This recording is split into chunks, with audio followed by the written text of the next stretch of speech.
The massive alien ships appeared without warning on a quiet Tuesday morning. They simply materialized above every major city on Earth, their dark hulls blocking out the sun like artificial clouds. Each ship was larger than the largest human aircraft carrier, their surfaces smooth and metallic, reflecting the sunlight in ways that hurt the eyes. The world stopped. Cars pulled over on highways. Workers left their offices to stare at the sky. Parents held their children close, and military bases across the globe went into high alert. But no attack came.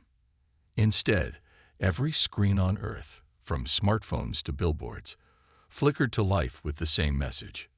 The Galactic Council demands audience. In the United Nations Emergency Chamber in New York, world leaders gathered within hours. Some arrived in person, others through secure video links. The room hummed with tense whispers and nervous energy. General Robert Parker of the United States Space Force stood at the main window, his weathered face reflecting concern, as he studied the massive ship hovering above Manhattan. "They could have attacked already," he said to no one in particular. "They didn't. That means they want something." The alien representatives arrived precisely 3 hours after their ships appeared.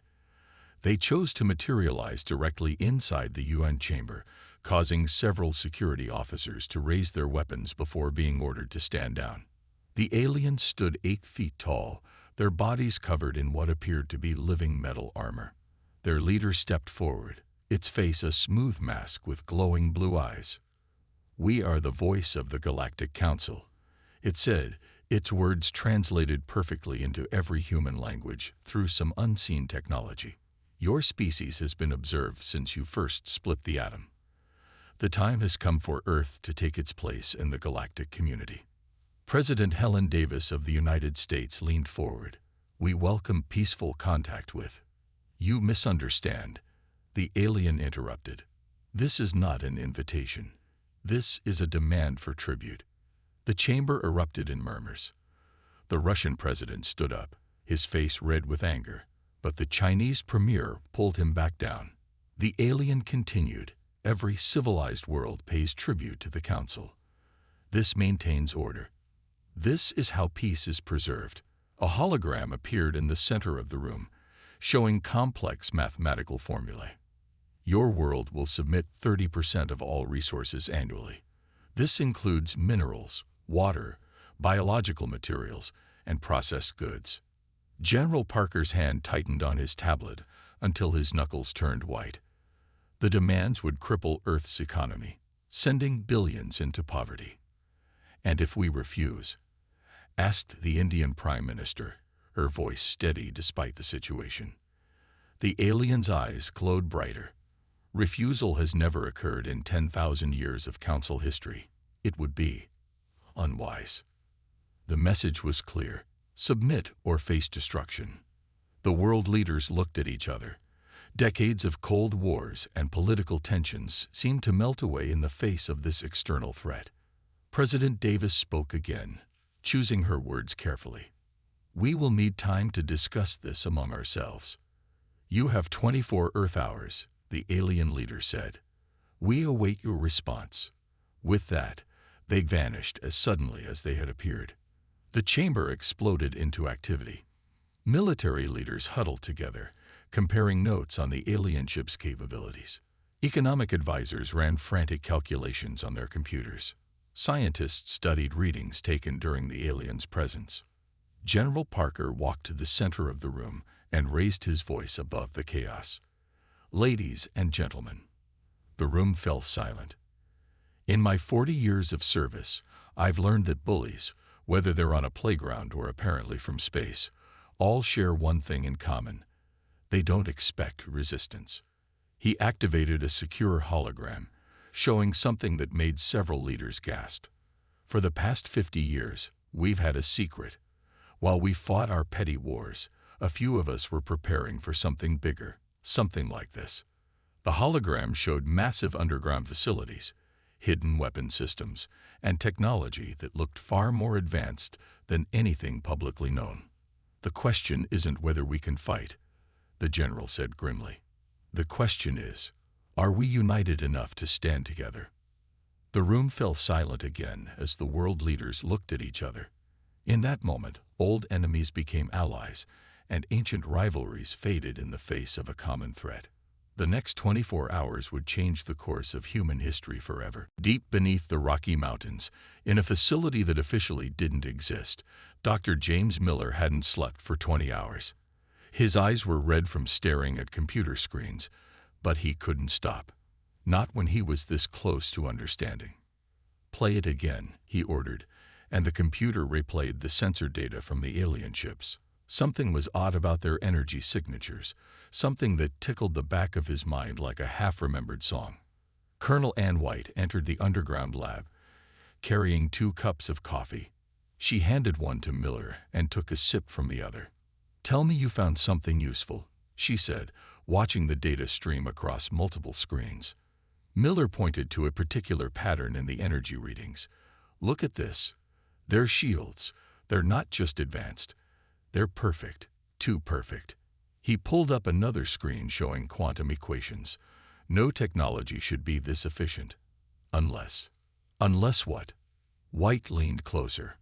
Unless they're using quantum entanglement on a massive scale. Miller's hands flew across the keyboard. Their entire defense system is based on it. That's why their shields are impenetrable. They're not actually blocking attacks. They're shifting the energy into another dimension. White's military mind immediately saw the implications. "Can we disrupt it?" Miller smiled for the first time in hours. "Better. We can reverse it." In another part of the facility, technicians were analyzing pieces of recovered alien technology. Debris from previous visits to Earth that had been carefully hidden from the public. Years of reverse engineering were finally paying off. General Parker arrived as Miller was explaining his discovery to a room full of scientists and military leaders. The presentation screen showed complex diagrams of the alien ship shield systems. "In simple terms," Miller said, pointing to a particular section, "their technology is like a perfect mirror, but every mirror has a backside. We can't break their shields, but we can make them reflect inward instead of outward." "How long to get this working?" Parker asked. "We already have prototypes," White answered. "The quantum disruption field generators. We've been building them for years, just didn't know what they were for until now." Another scientist spoke up from the back of the room. "The aliens don't know about these facilities. Our underground bases are shielded from their scans by natural formations in the Earth's crust. We've been accidentally hiding from them for decades." Parker nodded slowly. "So we have a weapon they don't know about, and bases they can't see." He turned to White. "Colonel, what's your assessment?" White stood and walked to the main screen. "Their entire strategy is based on intimidation. They've never faced real resistance because their technology made them unbeatable." She pulled up images of the alien ships. "But they've become complacent. Look at their formation. It's designed to impress, not to fight. They have gaps in their defense pattern." The room was silent as she continued. "We have weapons they don't know about. We have bases they can't find. And most importantly, we have the element of surprise." "Can we win?" someone asked. White's face was grim but determined. "We can do more than win. We can change everything." The next few hours were a blur of activity. Miller and his team worked to adapt the quantum disruption field to a larger scale. Military commands worldwide were given coded orders. Underground factories that had been building advanced weapons in secret for decades increased their production to maximum. As the deadline approached, Parker made one final call to the United Nations chamber. On the secure line, he reported their findings and the plan that White had developed. The world leaders listened in silence. When he finished, there was a moment of quiet before President Davis spoke. "To be clear, General, you're saying we not only can fight back, but we can win."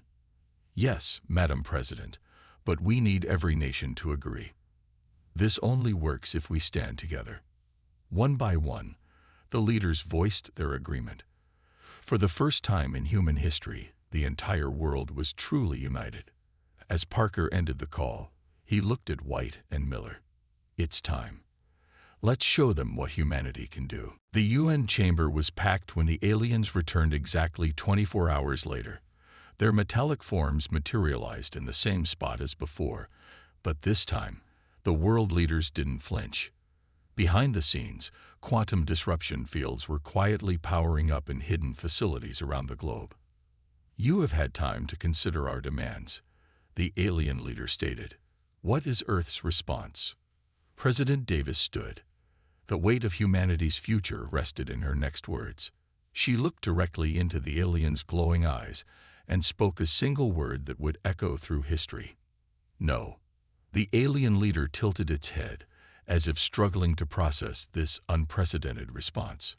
The other alien representatives shifted uneasily. For several seconds, absolute silence filled the chamber.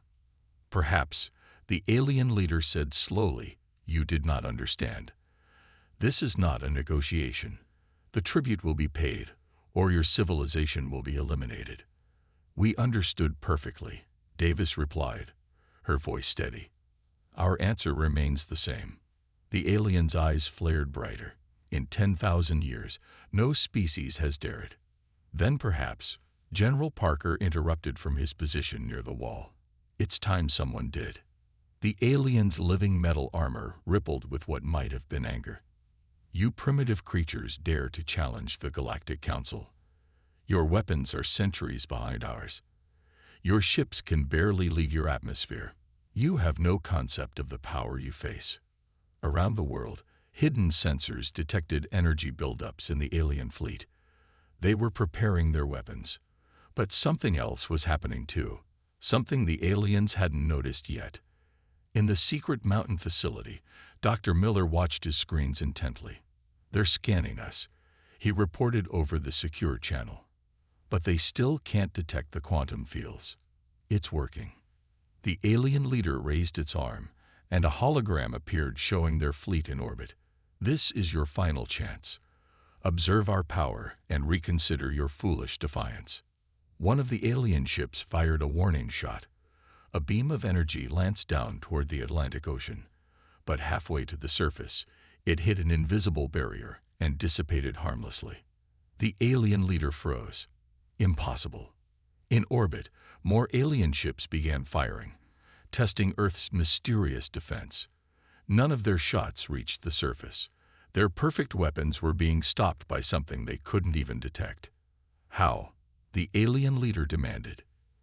"You don't have this technology. You can't have this technology." President Davis smiled. "There's a lot we have that you don't know about." The alien's composure cracked. "You've been hiding your true capabilities. This is a violation of Council law." "Your laws," General Parker said, stepping forward. "Not ours." The alien leader's next words carried a hint of desperation. "You don't understand what you're doing. The Council's authority cannot be challenged. Order must be maintained." "Order through oppression isn't order at all," Davis replied. "It's tyranny. And humanity has a long history of dealing with tyrants." Around the world, hidden weapon platforms emerged from their underground bunkers. Quantum disruption fields expanded, creating a protective network around the planet. In orbit, the alien ship's sensors finally detected the scale of Earth's preparations. But it was too late. The alien leader received urgent communications from its fleet. For the first time in recorded history, the voice of the Galactic Council showed fear. "This is your final warning," the alien said, but its voice had lost its authority. "Submit, or face the consequences." President Davis stood straighter. Behind her, the world's leaders were united in their resolve. "No," she repeated. "And let me be clear, if you attack us, we won't just defend ourselves.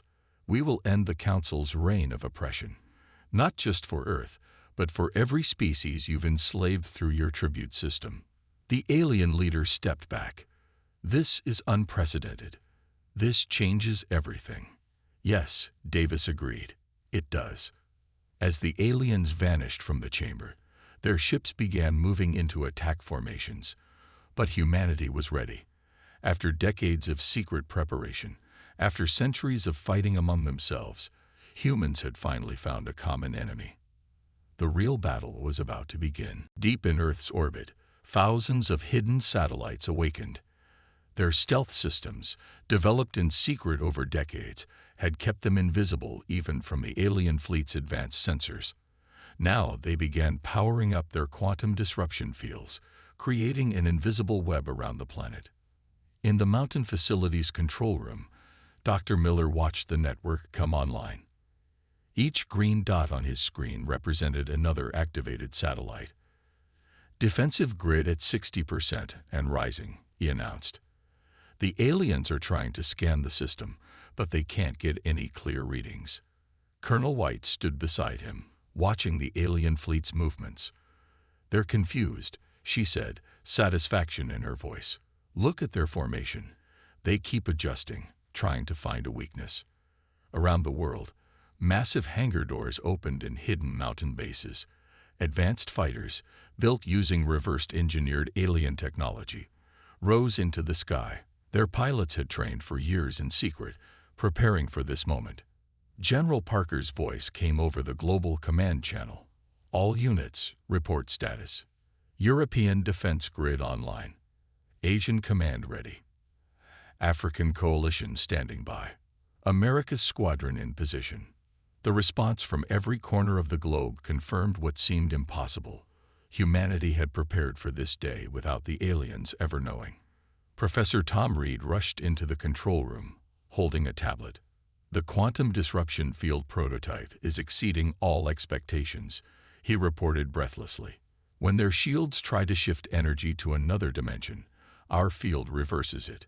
Their own weapons could destroy them. Miller nodded, but they don't know that yet. They still think they're invincible. On screens around the world, the alien fleet continued its threatening dance above Earth. Their massive ships moved into attack positions, weapons charging. They expected their show of force to make humanity surrender. They were wrong. In underground factories, production lines that had been running in secret for years increased to maximum output. Weapons and defensive systems that the aliens thought impossible for humans to create were being manufactured by the thousands. Look at this, White said, pointing to new sensor data. They're bringing in reinforcements. 3 more fleets just jumped into the solar system. Miller smiled. They're playing right into our hands. The more ships they bring, the more effective our disruption field becomes. It's like a chain reaction. Each of their ships adds to the quantum interference. Reed checked his calculations again. We'll only get one chance at this. Once they realize what we can do, they'll adapt. Everything depends on that first strike. In orbit, the alien ships continued to gather. Their numbers were overwhelming. Thousands of vessels, each capable of destroying a city. They thought they were preparing to crush a primitive civilization. Instead, they were positioning themselves perfectly for humanity's trap. President Davis's voice came over the secure channel. All commands, prepare for Operation Breakthrough. We launch on my mark. White looked at her watch. 2 hours until optimal position. Their main fleet will be directly over the Atlantic, with secondary forces spread over every major city. Just like we planned, Miller said. Their formation is perfect for a cascading quantum failure. Around the world, humanity's hidden forces made their final preparations. Pilots ran last-minute checks on their advanced fighters. Ground crews loaded quantum-tipped missiles into launchers. Scientists monitored the growing energy signatures from the alien fleet. In the mountain facility, Reed made one final adjustment to the quantum disruption field. Field synchronization complete. We're ready. General Parker addressed all commands. Remember your training. Remember what we're fighting for. Today, we don't just defend Earth. We free the galaxy from centuries of oppression. White watched the alien fleet's numbers grow. They're still bringing in more ships. They really have no idea what they're flying into. Miller looked at his old friend. Humanity's greatest advantage has always been that others underestimate us. As the final minutes ticked down, an eerie calm settled over Earth's hidden forces. Years of preparation had led to this moment. The aliens thought they were about to crush a primitive species. Instead, they were about to learn why it was a mistake to threaten humanity. The trap was set. The stage was prepared. All that remained was to spring the surprise that would change the galaxy forever. The alien fleet struck first, just as Earth's defenders had predicted. Thousands of energy beams lanced down from orbit, a display of power meant to destroy humanity's major cities in a single strike. But the beams never reached their targets. Instead, they hit the quantum disruption field and rebounded. The aliens' perfect shields, designed to shift energy to another dimension, suddenly found that energy reflecting back at them. Dozens of ships exploded in the first seconds of battle, destroyed by their own weapons. Field holding at maximum strength, Miller reported from the mountain facility. Their shields are failing exactly as predicted. The alien fleet's neat formation dissolved into chaos. Ships collided as they tried to evade their own reflected fire. Across their command channels, panic spread as they realized their impenetrable defenses had become a deadly weakness. That's when humanity revealed its second surprise. Hidden fighter bases opened around the globe. Advanced aircraft, their designs based on stolen alien technology, streaked into the sky. Each carried weapons specifically designed to exploit the quantum disruption field.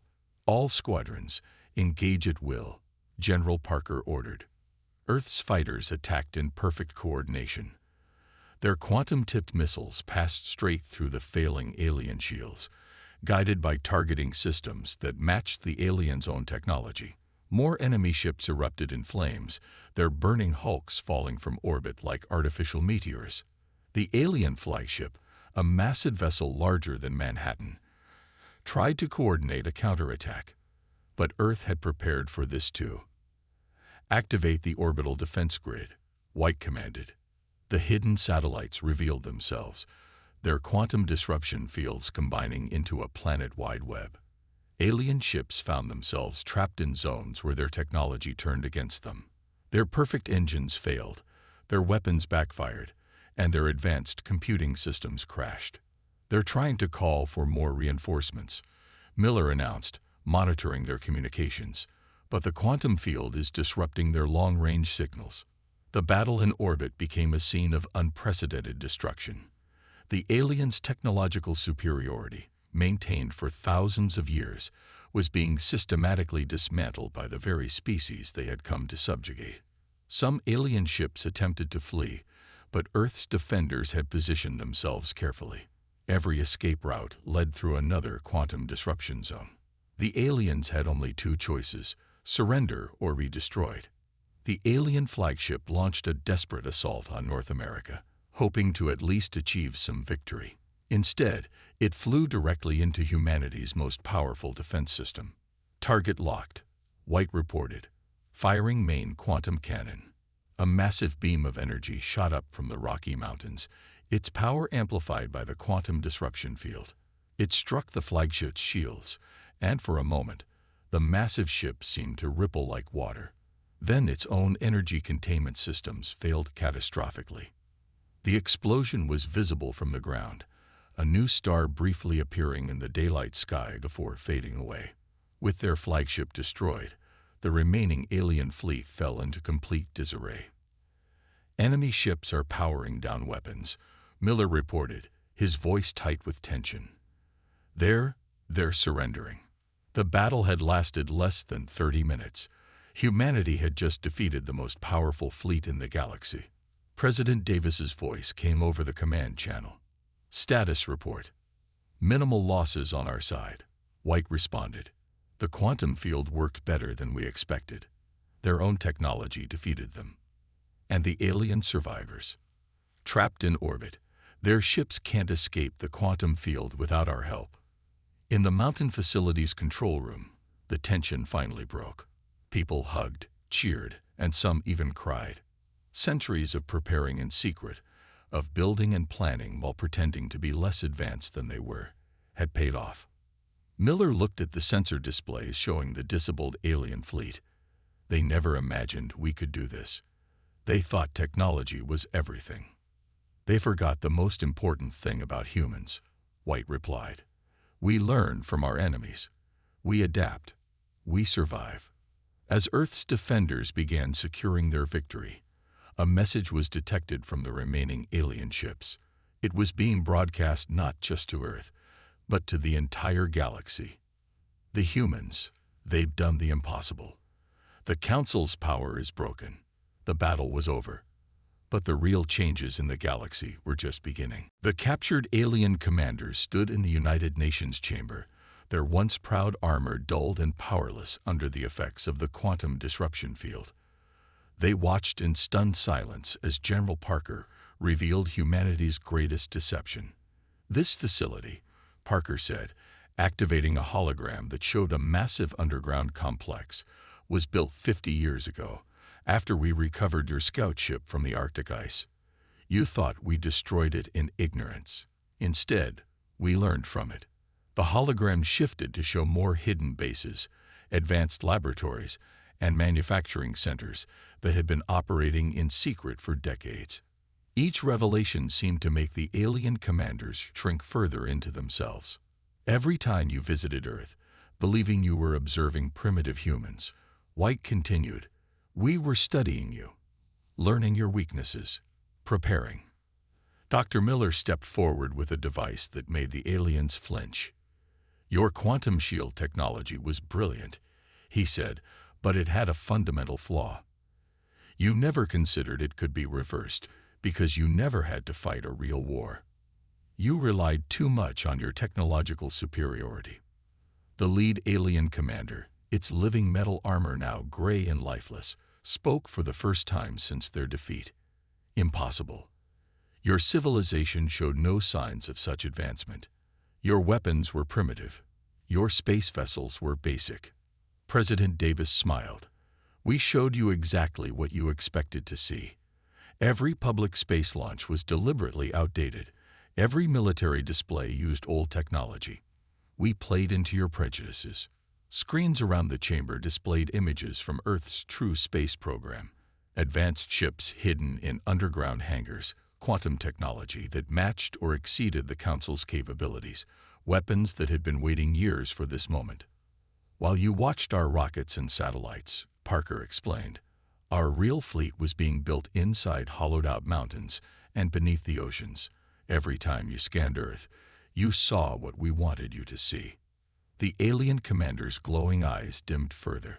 The Council has ruled for 10,000 years. We believed we were invincible. That was your first mistake, White said. Your second was threatening a species that has spent its entire history fighting and adapting. Miller activated another hologram, showing the full extent of humanity's hidden technological achievements. We took your quantum shield technology and found a way to turn it against you. We developed stealth systems you couldn't detect. We built weapons specifically designed to counter your defenses. But why? Another alien commander asked. Why hide your true capabilities? Because, Davis replied, we knew the Council would never accept a species as advanced as yours. You would have tried to destroy us before we could become a threat. So we waited. We prepared. And when you finally came to demand tribute, we were ready. The aliens learned that humanity had been intercepting and decoding their communications for years. Earth's leaders had known about the tribute system, the Council's oppression of other species, and the technological weaknesses they could exploit. Your entire society was based on maintaining technological superiority, Parker said. You never considered that another species might catch up, might even surpass you in some ways. The lead commander looked around the chamber, seeing humans not as primitives to be conquered, but as equals who had outmaneuvered them completely. What happens now? President Davis stepped forward. Now, we help reshape the galaxy. The Council's reign of oppression is over. Earth will help establish a new system, one based on cooperation, not domination. As if to emphasize her words, new reports were arriving from across the galaxy. Other species, inspired by Earth's victory, were rising up against their Council oppressors. The quantum disruption technology, once broadcast, was being replicated on other worlds. The alien commanders watched as their 10,000-year-old empire crumbled in a matter of hours, undone by a species they had gravely underestimated. "Remember this lesson," White told them. "Never judge a civilization's capability by what they choose to show you. Sometimes, the quietest species are the most dangerous." The galaxy was changing, and humanity, the species that had hidden its true power until the perfect moment, would help lead that change. 6 months after Earth's victory, the galaxy was a very different place. The massive council chamber on their capital world now hosted representatives from all species, not just the former ruling elite. And today they were gathered to witness something unprecedented. President Davis stood at the central podium, addressing thousands of alien representatives. The human delegation sat prominently in what had once been the council leaders section, a physical symbol of how much had changed. "The age of tribute is over," Davis declared. "Today we establish the Galactic Alliance, a true partnership of equals."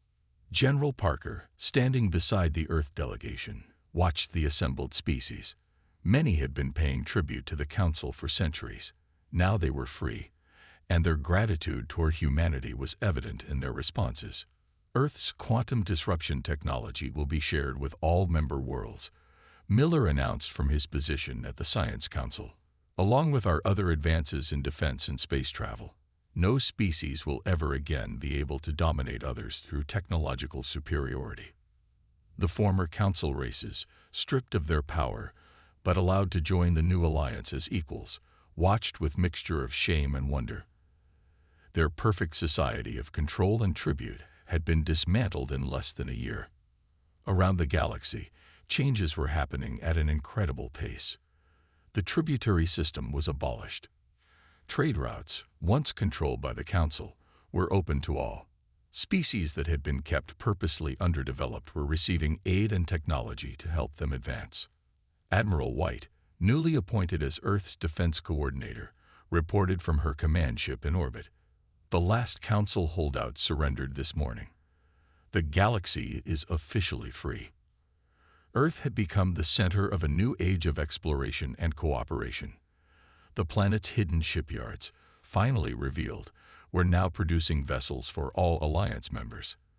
The quantum disruption technology, once a closely guarded secret, was being used to power a new generation of peaceful ships.